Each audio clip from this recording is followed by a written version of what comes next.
The promise of adventure hung in the air. A perfect gift for my birthday. Ethan and I were going river rafting. He was meticulous as he helped me with my life vest, his fingers securing the buckles with a familiar tenderness. He leaned in, his lips pressing a soft kiss against my forehead. "Don't be afraid, Elara," he whispered, his voice a warm hum against my skin. "I've got you." I blushed, nestling into the safety of his embrace as a few people nearby smiled at us. "Such a loving couple," one of them murmured. A heat spread across my cheeks, a pleasant warmth that had nothing to do with the summer sun. Ethan led me to our small raft, and soon we were carried away by the current. We were enveloped by a stunning vista of towering mountains and lush greenery. The water was swift and lively but manageable, and for a while it was perfect. The world seemed to shrink to just the two of us, a private paradise. I playfully splashed a handful of cool water at him. "Ethan, the water's so cold," I laughed. He opened his mouth to reply, but his words were swallowed by a sudden, deafening roar. In the next second, the water level surged violently. The gentle rapids transformed into a raging torrent, and the drop-off ahead of us churned into a miniature, furious waterfall. The raft was tossed about like a toy. I clung to the sides, my knuckles white, but the force was overwhelming. "It's the reservoir," Ethan yelled, his voice strained and barely audible over the chaos. "They must have opened the floodgates." A wall of water crashed over us, filling my ears and silencing the world. "Ethan!" My scream was lost. The raft slammed against a submerged rock, and I was thrown into the maelstrom. The current was a brutal physical force, dragging me under, crushing the air from my lungs. My life vest fought to keep me afloat, but I was being pulled deeper into the most violent part of the rapids. I thrashed wildly, my hands clawing at anything, finally catching a fistful of wild grass growing on the riverbank. Through the water blurring my vision, I saw Ethan dive in after me. He had been a national-level swimmer, and even in this chaos, his movements were powerful and confident. Hope surged in my chest. He was getting closer, his strong form cutting through the water. "Ethan!" I gasped, using the last of my strength to reach for him. He was just an arm's length away. And then another cry for help sliced through the air. "Help! Somebody help me!" Ethan froze. His entire focus shifted. He looked past my outstretched hand, past my desperate eyes, and without a flicker of hesitation, he turned and swam toward the other voice. He was so close, yet his hand was a world away. My consciousness began to fade as the river flooded my mouth and nose. In the final hazy moment before the darkness took me, I saw him reach the other woman. I saw him wrap his arms around her, pulling her into a protective embrace. I heard his voice, a gentle murmur of reassurance that was meant for me. "It's okay, Arya. I'm here now." Arya. The name echoed in the silent, terrifying void of my mind. His first love. The one who had carved her name onto his heart. The wild grass in my hand finally tore free. The river claimed me completely, and I sank into oblivion. I woke to the sterile, antiseptic smell of a hospital. A sharp chemical scent that stung my nostrils. My throat felt like it was lined with razor blades. I tried to speak, but no sound came out. A nurse noticed my stirring and hurried to my side. "You're awake," she said, her voice soft. She carefully removed the 4-needle from my arm. "You've been unconscious for a full day and night." She told me to rest and left to fetch the doctor.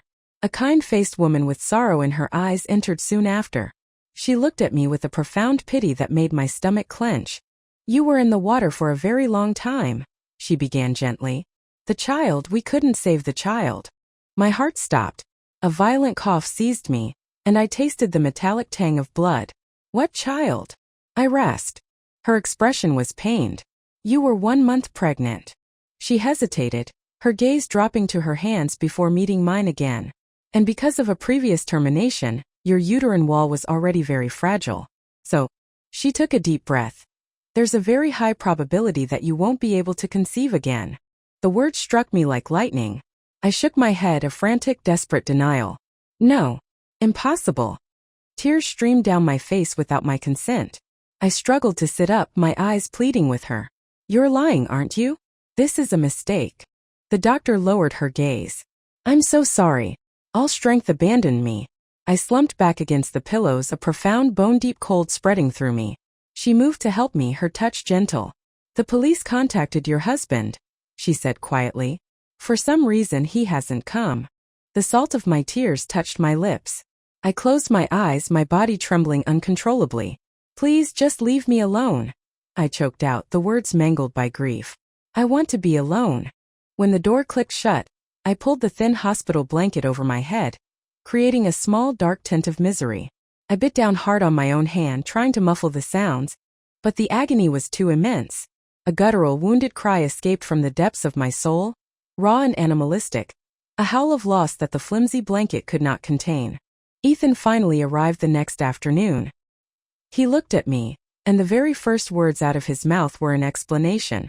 Arya has been frail since she was a child. If she'd stayed in that water any longer, her body wouldn't have been able to take it. I stared at him, a cold, hysterical laugh bubbling in my throat. I was right in front of him. I was his wife. And yet, he had abandoned me without a second thought. For him, Arya's weakness justified leaving me to drown, justified the death of our child.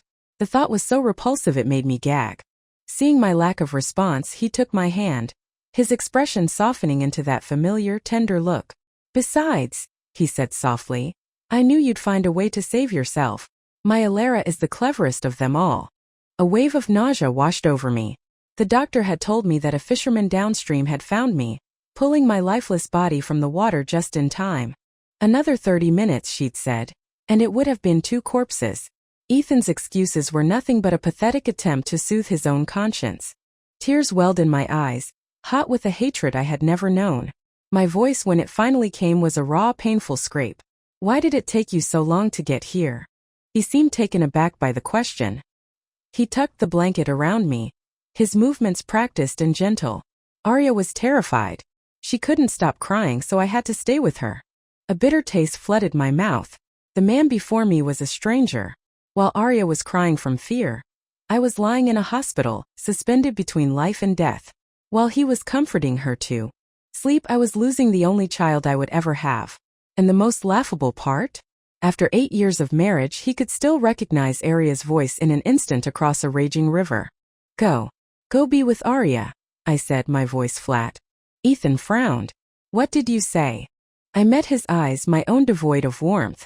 I said, get out. His face filled with disbelief, as if I were a child throwing an unreasonable tantrum. What is wrong with you? I'm here now, aren't I? I grabbed the glass of water from the bedside table and hurled it at his feet. It shattered, spraying shards across the linoleum. Get out, I shrieked, pointing a trembling finger at the door. Get out of my sight. His face hardened, the gentle facade finally cracking. Elara, I don't understand you anymore, he said, his voice cold. You never used to be like this. With that, he turned and slammed the door behind him. I stared blankly at the ceiling, fighting back a fresh wave of tears. I reached for my phone. Arya's latest social media post from 2 days ago was still there. A picture of a beautiful mountain river. The caption read, Rafting in the mountains, a brave soul's adventure. Will I find you there? The location tag was the exact spot where Ethan and I had been. Everything clicked into place with horrifying clarity.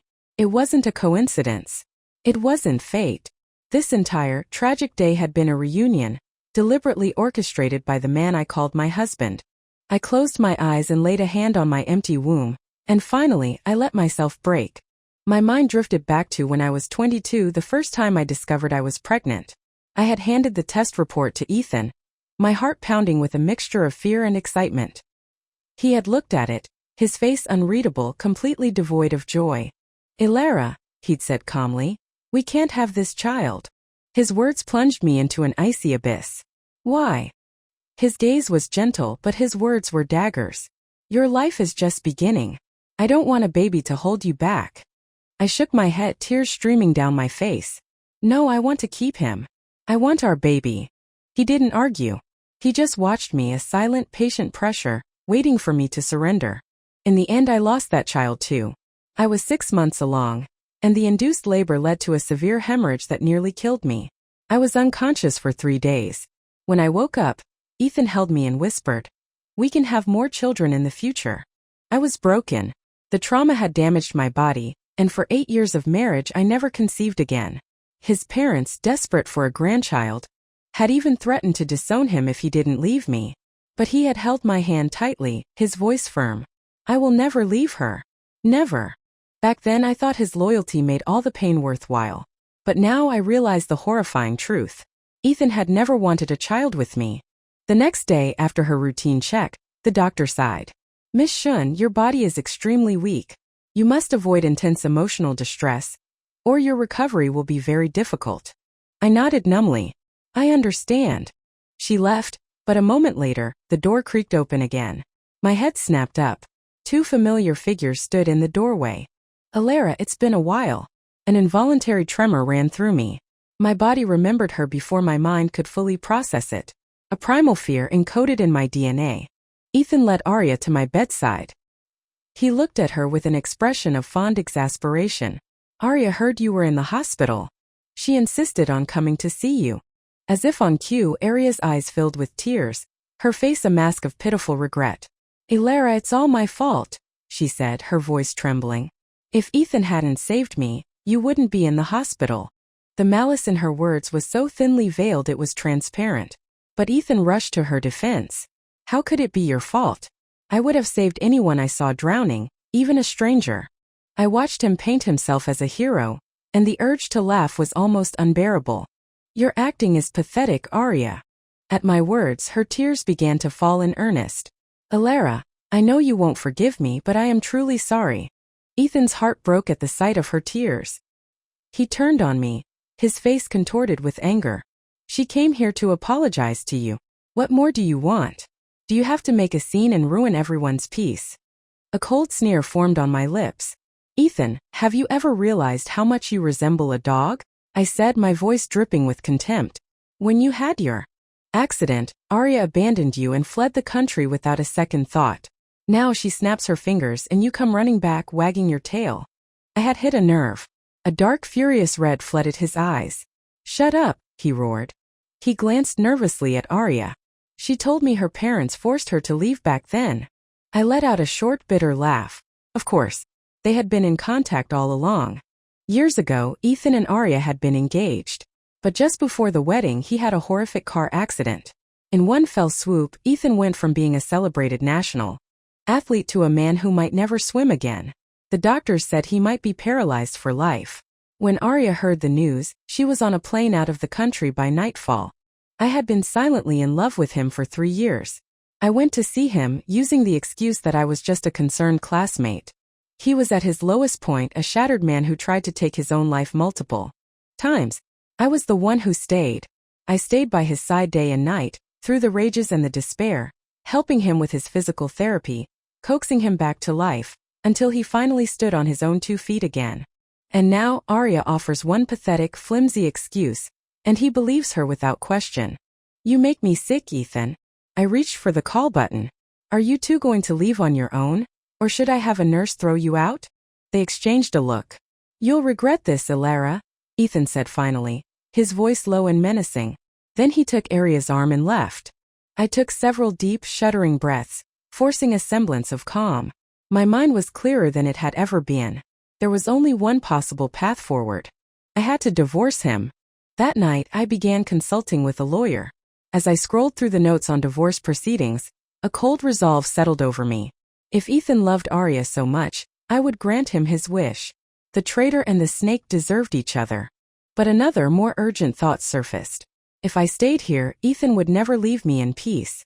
I had to get away. As fast as I could. I sent a quick message to my parents, asking them to come get me. A single stark red exclamation mark appeared next to my message. My heart sank. I tried again and again. Same result. I frantically dialed their numbers. The number you have dialed has been switched off. They ran a small breakfast diner. Their phones were never off. I tried every way I knew to contact them, and with each failure a horrifying certainty grew. I had been completely and utterly cut off. The next morning Ethan walked into my room, a look of calm triumph on his face. Elara, he said smoothly, have you learned your lesson?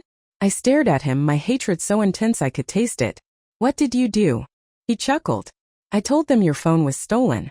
I advised them to block you, to protect themselves from potential scams. He stepped closer, his shadow falling over me. You need a relative's signature to be discharged, Elara. Right now I'm all you have. I never imagined he could be so shameless. What do you want? I bit out. He caressed my cheek, his touch making my skin crawl. Go apologize to Arya. The last fragile thread of affection I might have held for him snapped. I looked at him, silent for a long moment, then lowered my gaze and gave a small, defeated laugh. Okay. Arya is just down the hall. She said being in here yesterday brought back bad memories, so she didn't want to come in. My heart hammered against my ribs, each beat a throb of pain. My body, still recovering from the miscarriage, screamed in protest with every step. The short walk down the corridor felt like a marathon. Every footfall sent a searing pain through my lower body, and by the time I reached her, I was drenched in a cold sweat. Arya stood in the middle of the hallway, the picture of delicate innocence. I walked up to her, stared into her face for a long moment, and then I bowed. I'm sorry. She waved her hands, a look of wide-eyed innocence on her face. Oh no, I was never angry with you. Onlookers were starting to stare. His objective achieved, Ethan stepped forward and swept me up into his arms. My legs were trembling too much to resist. He carried me back to bed, tucked me in and kissed my forehead. Don't overthink things, Elara, he said, his voice a low, soothing lie. There's nothing going on between Arya and me. I'm your husband. I would never do anything to cross that line. I looked at his hypocritical face and felt too weary to even call him out. He was a man who would live his entire life fueled by his own self-serving delusions. But I was his prisoner, so I held my tongue. Soon I was discharged. Ethan drove me home, back to the life where, to the outside world, we were the perfect, enviable couple. But behind closed doors, I was secretly working with my lawyer, dividing our assets and drawing up the divorce papers. Ethan started coming home later and later, claiming he was busy with a new project at work. I found his excuses laughable. Whether it was for his job or for Arya, I no longer cared. One evening, as I was reviewing the divorce agreement, a knock came at my study door. Elara.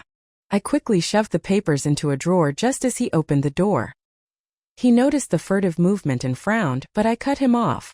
You're home early today. His voice immediately softened. I just bought a black bone chicken. We still have that ginseng, right? I want you to make a ginseng chicken soup for me. I walked past him to the kitchen and saw the prepared chicken on the counter. What's the special occasion? He shook his head lightly. Arya has a cold.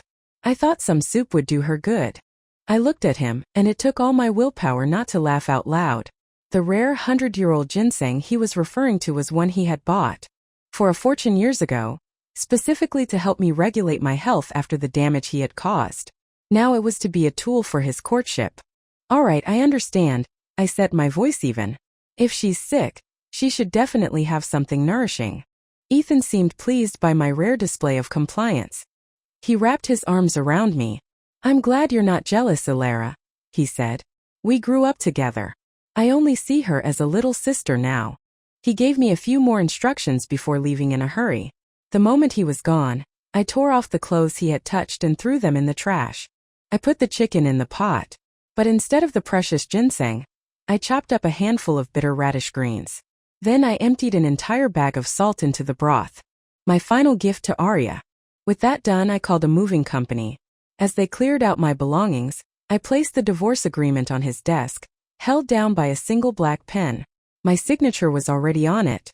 I took one last look at the home that had become my prison, closed the door, and walked away for good. Terrified that Ethan would find me, I left the city. I rented a small apartment and told no one, not even my parents. I snapped my phone's SIM card in half, severing the last tie to my past. I needed to be completely, irrevocably disconnected from Ethan. In my new city, I used my savings to open a small dessert shop. Business wasn't booming, but I had a loyal following of regulars. One afternoon, the bell on the door chimed. Ma'am. It was a high school girl who came by often. She ran up to me, her ponytail bouncing, her face etched with urgency.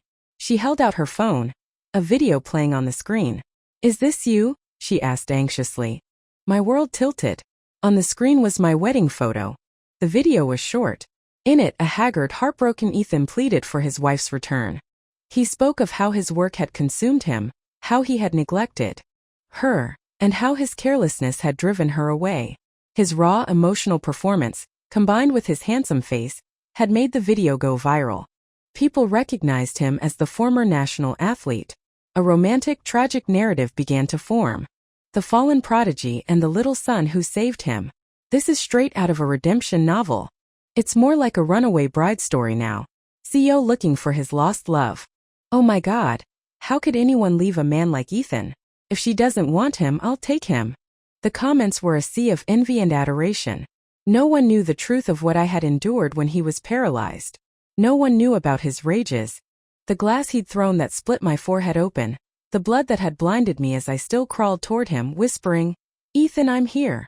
No one knew that even after all that, in the depths of a raging fever, the name he had whispered over and over again was not mine. Arya. Arya, don't leave me. His love for me had never been love. It was gratitude. I closed the shop and hid in my apartment, too terrified to go outside.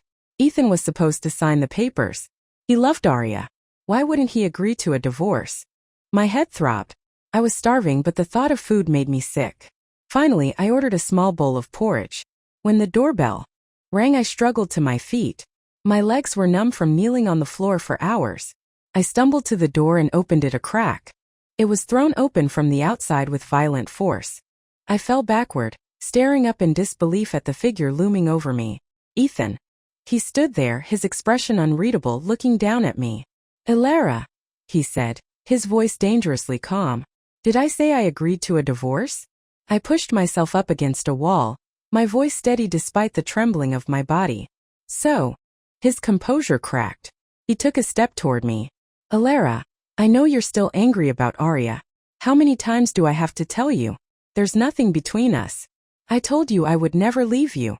The words, once a comfort, now sounded like a curse. But I don't love you anymore, Ethan. He froze, the words hitting him like a physical blow. What did you say? He grabbed my wrist, his grip desperate. How could you not love me? Elara, you were willing to die for me. How could you not love me? His words yanked me back 8 years. The first time he tried to kill himself. He'd slit his wrists. I found him cold and unconscious in a pool of his own blood. I remember kneeling on the cold hospital floor, praying. Then the doctor came out. They needed a blood transfusion, but the blood bank was low. Take mine, I'd said, pushing through the crowd. They took twice the normal amount. 800 milliliters. The world spun and a deathly chill set in. But I wasn't afraid. On the other side of that curtain was Ethan. I would have given my life for his. The memory faded. I looked into his eyes. I did love you. His face lit up with hope. Elara. But nothing is forever, I finished. Now the sight of you just makes me sick. I dialed the police. I'd like to report an intruder. Ethan stared at me aghast, unable to believe I would be so ruthless. The police came, but when they learned we were married, the trespassing complaint went nowhere. I knew this was far from over. I checked into a hotel and called my lawyer, telling him to get here as soon as possible. I went back to the shop one last time to pack. As I was about to leave, a familiar figure appeared. Elara. Long time no see. Arya stood before me, a faint smile on her lips. There's no one else here, Arya, I said, my voice weary. You can drop the act. Her smile vanished. Her eyes turned sharp, venomous. I thought if you left, Ethan would come back to me. I was wrong. And? I asked, my indifference infuriating her. Do you really think Ethan loves you? She hissed. He promised he'd never leave you. That was the promise he wanted me to make to him all those years ago. He was giving you what he couldn't get from me. Her voice grew shrill. If I hadn't left, do you think you ever would have had a chance? I looked at her twisted face and laughed coldly. You're even more of a hypocrite than he is, Arya. You left him because he might have been paralyzed. Now that he's successful, you come crawling back. But you see, not everyone is like you. You're desperate to cling to the man he is now. I, on the other hand, am throwing him away like trash. It seems you enjoy picking up my leftovers. She shrieked, a raw, frustrated sound. Shut up. Shut up. When she calmed, a cruel smirk played on her lips. Elara, are the cigarette burn scars still on your arm? The world went dark. I was back in a dim, airless corner of the school. Arya, the popular perfect girl, holding a cigarette. She exhaled a cloud of smoke, then pressed the glowing tip into my arm. My screams were her satisfaction. She threatened me, isolated me, bullied me relentlessly. I wanted to die. The only reason I didn't was Ethan. He was the only person who showed me a shred of kindness. I'll never forget it. The sun on his white shirt as he offered me his hand. "Hey, are you okay?"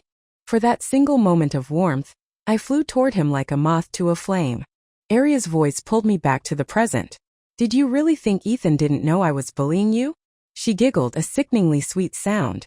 "I know you wrote a letter to the principal to report me." My mind went blank. No one knew about that letter. I thought the principal had ignored it. "And who do you think intercepted that letter?" Aria continued, her voice a triumphant whisper. "The student council president, of course. Ethan." His name was a stone dropping into an icy lake. My blood ran cold. She leaned in, her lips close to my ear.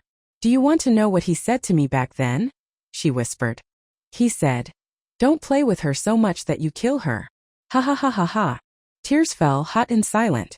My fists clenched, my body shaking so violently I could barely stand. Her objective achieved, Aria left, her laughter echoing in the empty shop. I collapsed to the floor, my world shattered. It was all a lie.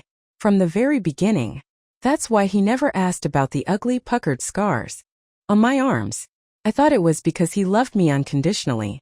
The truth was so much worse. He wasn't just an observer. He was an accomplice.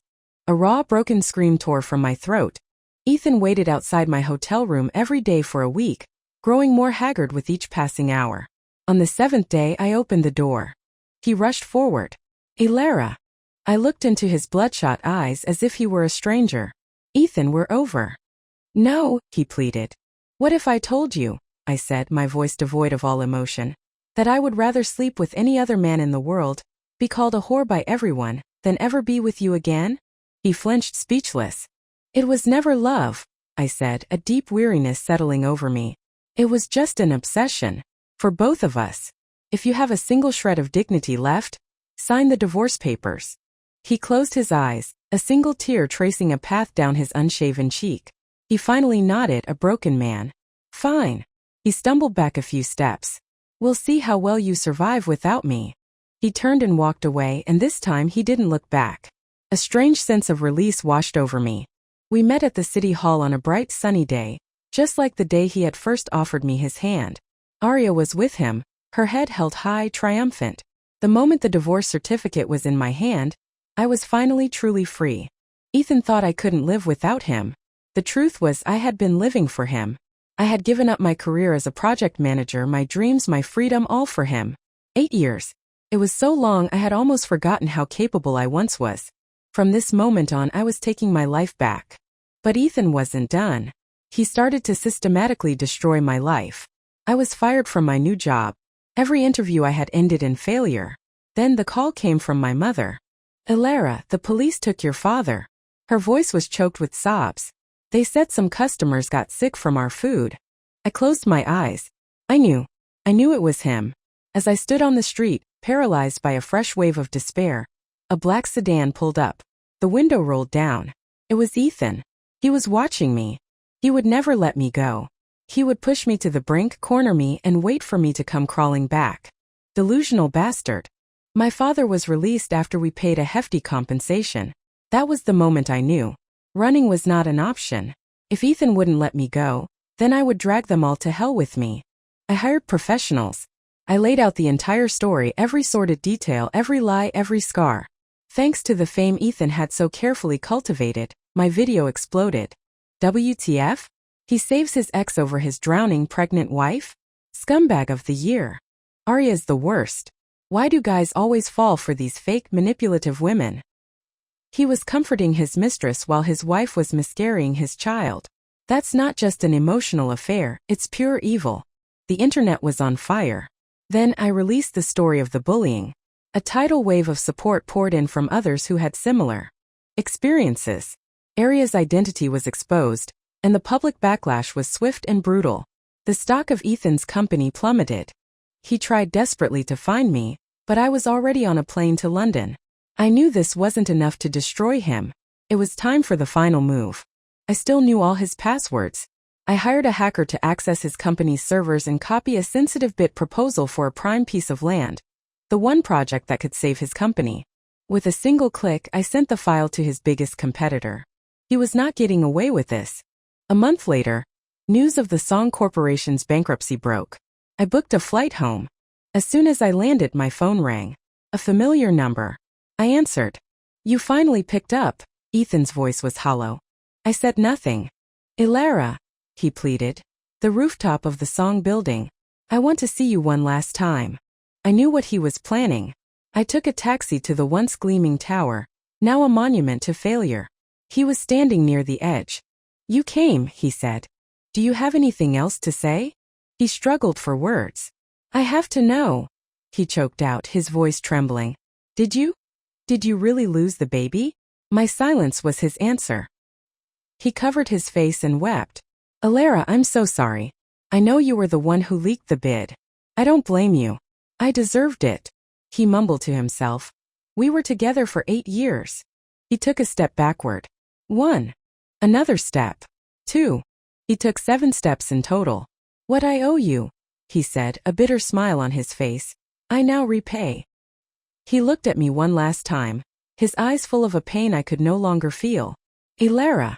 He whispered my name, then vaulted over the railing and disappeared into the air.